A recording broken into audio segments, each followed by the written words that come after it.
Konflik Rusia dan Ukraina tengah menjadi sorotan setelah Putin melakukan serangan ke negara tetangga itu. Pertanyaan terbesar di balik konflik dua negara yang sedang bersih tegang ini adalah apa alasan Rusia menyerang Ukraina?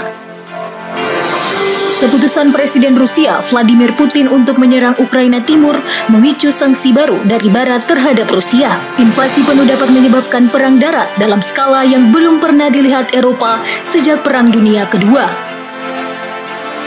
Dalam pidatonya, Putin memberikan jawaban alasannya menyerang Ukraina. Ia menilai Ukraina adalah negara tidak sah yang ada di tanah yang secara historis dan sah milik Rusia. Ditambahnya, Ukraina sebenarnya tidak pernah memiliki tradisi kenegaraan yang stabil. Tawaran ke barat dari pemerintah Ukraina adalah upaya untuk melawan, juga sikap antagonisnya terhadap Moskow. Sementara itu, Putin menganggap wilayah itu adalah milik Rusia yang seharusnya dihuni oleh orang-orang Rusia. Seorang ilmuwan politik di Universitas Toronto, Seva Gunitsky yang mempelajari Rusia mengatakan, Ukraina mungkin tetap menjadi negara berdaulat selama memiliki pemerintahan pro-Putin.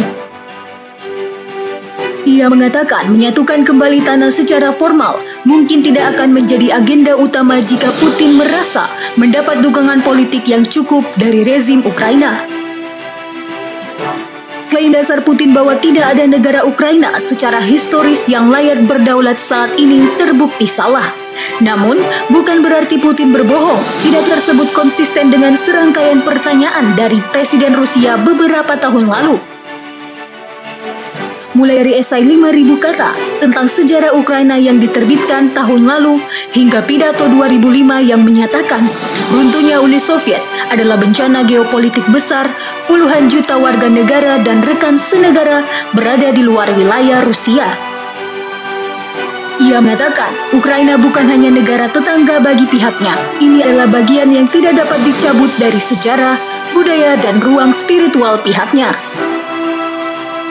Sejak dahulu kala, orang-orang yang tinggal di barat daya yang dari sisi historis adalah tanah Rusia menyebut diri mereka orang Rusia.